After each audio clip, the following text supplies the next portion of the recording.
Assalamualaikum warahmatullahi wabarakatuh. Ya, teman-teman, saya ajak untuk ngojak. Ini bahan pembahasan untuk kali ini adalah selama masa pandemi ya. Saya kepengen ngajak jagung bareng dengan seorang pekerja seni. Ini untuk selama pandemi, pemerintah kan membuat dengan beberapa aturan. Salah satunya adalah pekerja seni tidak boleh untuk manggung atau melakukan kegiatan. Nah, jadi ini berbagi tip ya. Jadi salah seorang teman ini akan membagikan sebuah tip selama tidak melakukan kegiatan, apa tipnya ya untuk mencukupi kebutuhan sehari-hari di rumah ya, karena biar bagaimanapun anak istri juga butuh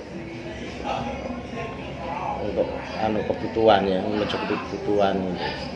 Ya, ini langsung dengan salah seorang teman ya, kita jagung bareng. Assalamualaikum. Nah, ini bersama dengan Mas Gilang, seorang pemain ketoprak di Pati. Jadi dia adalah pemain tapi tidak menetap satu grup ketoprak, tapi dia di istilahnya apa ya? Istilahnya di bon atau disewa atau diambil. Dalam ketoprak istilahnya amatiran. Oh, amatiran. Kalau dalam dunia luar freelance. Nah, ini Mas Gilang. Iya. Jadi gini Mas. Iya, gimana Mas? Ini kan selama pandemi itu ada larangan pemerintah untuk pekerja seni dilarang melakukan kegiatan. Sedangkan anak istri di rumah kan ya membutuhkan suplai ya, iya, untuk kebutuhan lah, ekonomi uang ya, ekonomi untuk mencukupi ekonomi lah itu. Jadi mungkin Mas Gilang bisa membagikan tip bagaimana selama tidak manggung ini. Tipsnya apa ya Mas? Kami percaya, mau gimana lagi? Sekarang ini sudah musim atau itu ya, COVID. Jika berkerumun nanti bisa menularkan COVID itu sendiri. Saya itu pekerja seni cuma ketoprak ya. Pekerjaan saya yang bagus cuma ketoprak, tapi pada saat ini ketoprak bukan dilarang tapi ditunda terlebih dahulu karena pemerintah ya, karena aturan pandemi ini kan. Iya. Terus giat saya apa? Ya kita gini, pasrah saja sama yang kuasa. Ada hidup, ada rezeki, dan pasti ada makan, kan gitu. Ya mungkin Mas Haris juga tahu kalau selama kurang lebih 1 tahun ini khususnya ketoprak tidak boleh pentas. Alhamdulillah ya saya itu sambil ngudut ya oke. Alhamdulillah ya saya di jalan gini ketemu sama teman-teman terus disuruh, ayo Mang kerja melo aku bareng karo aku, nanti terus dikasih upah. Ya itu aja. Berarti untuk menanggulangi ekonomi di rumah selama tidak bekerja di ketoprak ya, manggung seni, berarti kerja serabutan. Iya, serabutan intinya. Karena saya yakin dan saya percaya sesuatu kita atau Tuhan kita nggak akan membiarkan kalau kita ini kelaparan. Ibaratnya kita puasa dulu lah. Mungkin ini puasanya orang-orang pekerja seni. Tapi saya yakin dan optimis tahun depan atau mulai bulan Syawal dalam kalender Islam atau kalender Jawa saya yakin dan optimis pasti seni semoga kembali normal dan COVID segera sirna. Gitu aja. Terus ngomong-ngomong, istri di rumah kerjanya apa? Kalau istri di rumah niki ibaratnya ngantru Mas. Ngantuk apa Mas? Mangan turu. Oh, mangan turu.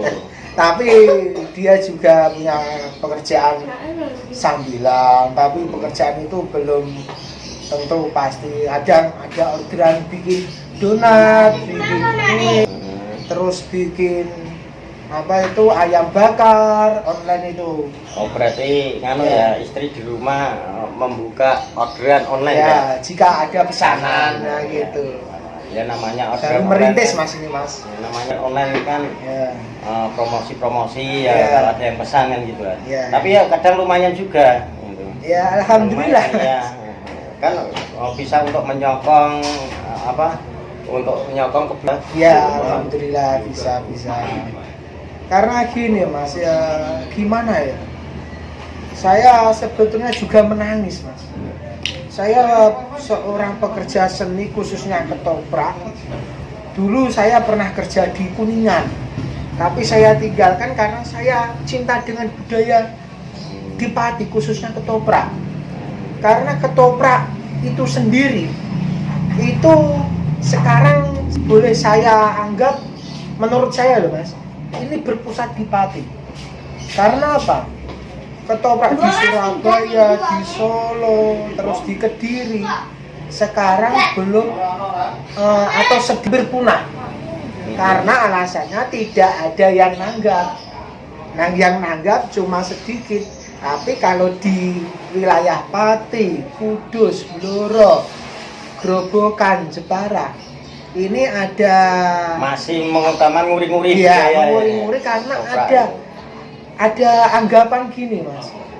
Nah aku gawe orang nanggap ini ketake kurang apik. Kurang rame. Dan ada juga yang setahun sekali itu namanya merti desa atau bersih desa sedekah bumi. Itu yang menjadi pacuan utama orang-orang wayang ketoprak di Pati itu menjadi tren. Makanya kemarin waktu ada virtual di kebudayaan, kantor kebudayaan itu menjadi suatu percontohan ketoprak sendiri itu Mas. Pentas virtual untuk menanggulangi COVID ini. Kan gitu. Tapi gimana lagi? Saya juga rias Mas. Saya kangen rias jelek. Saya juga kangen rias jadi tua. Kangen rias ganteng. Ya nah, kalau pengen rias jelek ya seharinya pakai angus Mas. Kalau mau itu. Apa gitu. Biar jelek korengan gitu. Tapi nek jenengan sing riasan mboten dibayar. Oh, Tapi iya. nek kula tanggungan Ya dibayar ya. nggih, baru datang saja Mas sudah dapat makan, terus dapat rokok, nanti malam dibayar itu enaknya gitu Mas. Ya. Oke, jadi gitu ya. Kadang ya kasihan untuk teman-teman pekerja seni selama pandemi ini karena dilarang untuk tampil ya, untuk dilarang melakukan kegiatan lah intinya gitu. Jadi ada banyak tip ya untuk sementara ini seperti Mas bilang itu beralih kerja serabutan itu, terusan istrinya di rumah mulai membuka usaha online ya, orderan. Nah itu berarti ini kan satu satu hal yang positif juga kan gitu kan, yang dulunya menggantungkan suami ya toh, karena dengan adanya pandemi ini istri akhirnya membuka usaha orderan online, pesanan ya, kayak seperti apa, roti, bolu, kue ya seperti makanan dan dengan. Tapi kalau makanan saya cuma order itu Mas, ikannya saja, contoh ayam, karena saya orang bakaran tidak boleh jual nasi. Paling cuma dan seperti namanya seperti lalapan lah itu gitu aja, nggak boleh jual nasi. Oh berarti di desa Bakaran itu adanya seperti itu ya? Ya seperti itu Mas. Ya. Yang saya percaya. Ada warung tapi nggak ada nasi. Iya. Cuma sayuran, Iya. lalapan. Ibaratnya lauk pauk yang mateng ya. Iya. Gitu. Nggak boleh jual nasi. Setahu Ini- saya gini Mas, kalau nasi itu makanan sehari-hari kita. Iya kan? Iya. Nasi itu. Dan itu menjadi rezeki. Lagi rezeki didol. Kan ngoten Iya. lah. Itu setahu saya Mas, kalau mungkin karena saya dapat ya dari mbah saya dulu gitu. Ya itu bagian dari Adat lah. adat menghormati kearifan lokal, Iya. budaya lokal. Gitu ya. Jadi beberapa desa itu punya adat sendiri-sendiri kan itu ya teman-teman. Jadi ini temanya itu ngopi jagong tapi Kopi, tidak ngopi es. tapi es ini teh ya. Wah, pembodohan publik ini namanya. Ngopi jagongnya oke, tapi ngopinya es ini ya. Karena ini di warung teman-teman, ini di warung ini jagongnya ini daripada suasananya cuacanya ini lagi mendung sadu ternyata ya buat jagung aja. Membahas hal yang positif kan itu toh. Jadi untuk teman-teman pekerja seni biar tidak terdampak ekonominya akibat pandemi ini bisa beralih ke pekerjaan yang lain dulu bukan itu. Nah, Sebetulnya gini Mas, yang terdampak pandemi atau COVID-19 ini bukan hanya pekerja seni, semuanya. semuanya. Oh, iya. Tapi yang lebih paling nampak itu pekerja seni. Karena gini, kita mengadakan pentas, tetap itu ditonton orang. Iya. Kalau orang nggak sesuai prokes, kan gitu, lebih cepat menular kan COVID itu. Karena setiap orang beda-beda, kadang ada yang menghalahkan prokes, kadang ada yang mentaati prokes, kan gitu kan. Iya. Makanya ya mungkin saya acungi jempol untuk Pemkab sendiri ya gitu. Tapi ya saya mohon lah untuk pekerja seni khususnya di Pati sedikit untuk Pemkab ya, Pemkab Pati sedikit diperhatikan. Gitu. Karena gini Mas, untuk virtual sendiri setiap kita nggak mungkin 1 tahun ini seniman atau pekerja seni di kabupaten sendiri kan mati suri katakanlah. Iya. Tapi virtualnya cuma 1 kali dan itu maaf upahnya tidak seberapa. Nah kalau bisa ini di Patian sudah dijadikan percontohan virtual untuk kabupaten dan daerah-daerah lain. Virtual di Pati digencarkan lagi, gitu. Karena memang sulit Mas, pekerja ketoprak sendiri, paguyuban ketoprak sendiri, atau ke bos-bos ketoprak itu, atau ya kelompok ketoprak itu kemarin pada tahun 2018 itu didata yang sekitar 36 ketoprak yang sudah mengantongi izin. Itu yang banyak yang belum kan gitu. Sekarang 46 ketoprak, setiap ketopraknya itu anggotanya 50 sampai 70 orang. Terus berapa? Banyak ya. Iya, itu ambil kan ada dari Surabaya, Kediri, Solo, Blora, Purwodadi. Itu kadang ada yang masuk ke sini juga kan gitu. Makanya ketoprak Selama pandemi ini bantuan-bantuan untuk teman-teman seni juga ada atau enggak? bantuan itu ada, tapi belum merata. Belum merata. Iya, karena gini, mohon maaf untuk APB itu sendiri kan bantuan yang dikhususkan seni. Itu sendiri kalau menurut saya ya golongan pertama itu orang-orang muda. Itu sendiri meskipun dia mempunyai HP smart belum tahu caranya mendaftar. Nah, apalagi yang tua. Berarti bantuan itu Ya, gitu. untuk daftarnya secara online. Online. Nah, Nah kemarin itu di paguyuban di ketua saya dulu pernah ikut ketoprak satu grup itu kan, saya ikut menetap 1 tahun. Itu sudah untuk suruh mengumpulkan KTP, Mas. Mengumpulkan KTP, nomor HP, sama email.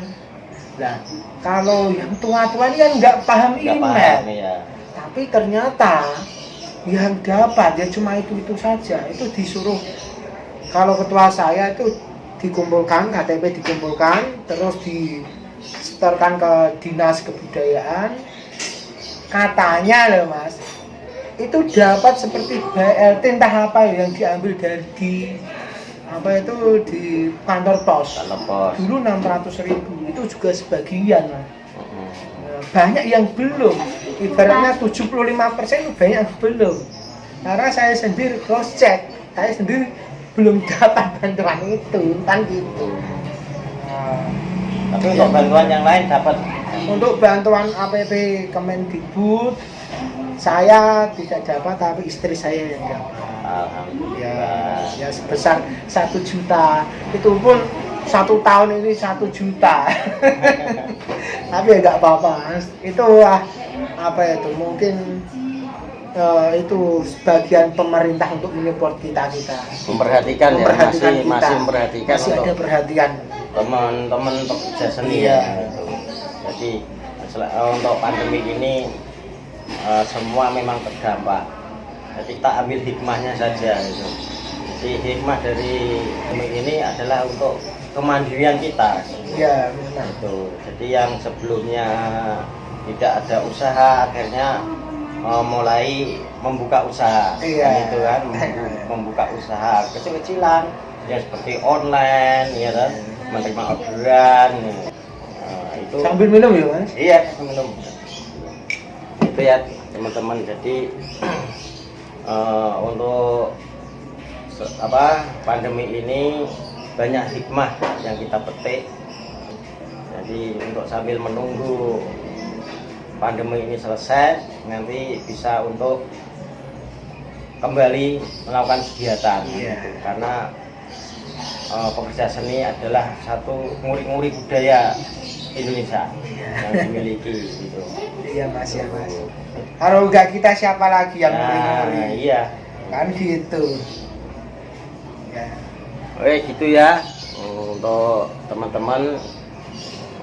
Jadi ngobrol ini kita ambil positifnya. Jadi pandemi bukan jadi alasan untuk kita tidak melakukan suatu pekerjaan atau mencari solusi untuk mencukupi kebutuhan ekonomi rumah tangga kita. Ya mungkin gini Mas, intinya tuture wong Jawa niku saya pegang. Wong angger obah mesti mama. Nah, gitu aja Mas. Dan pasrah gitu. Ya, jadi artinya tadi itu orang kalau mau bergerak itu pasti makan gitu. Jadi tutur orang Jawa itu wong nek gelem obah mesti mama. Jadi orang kalau mau bergerak pasti makan. Itu ada tutur yang bagus. Ya, emang untuk orang tua kita dulu itu memang punya pitutur yang sangat bagus. Itu untuk meyakinkan keyakinan kita kan, motivasi memotivasi diri kita. Motivasi diri ya. Oke gitu ya Mas Gilang. Makasih ya atas obrolannya. Itu gitu ya teman-teman. Jadi obrolan ini tadi ambil positifnya, itu karena pandemi bukan alasan untuk kita kekurangan ya, tapi jadikan hikmah kita untuk memulai atau sesuatu yang baru itu ya. Jangan lupa yang suka dengan video ini, jangan lupa subscribe, like, dan bagikan ya, share ya, bagikan, dan komen, berikan komen yang positif. Itu kita tetap mendukung teman-teman pekerja seni ya, supaya tetap berkreasi ya, sesuai dengan skill kemampuannya gitu. Itu ya. Terima kasih. Assalamualaikum warahmatullahi wabarakatuh.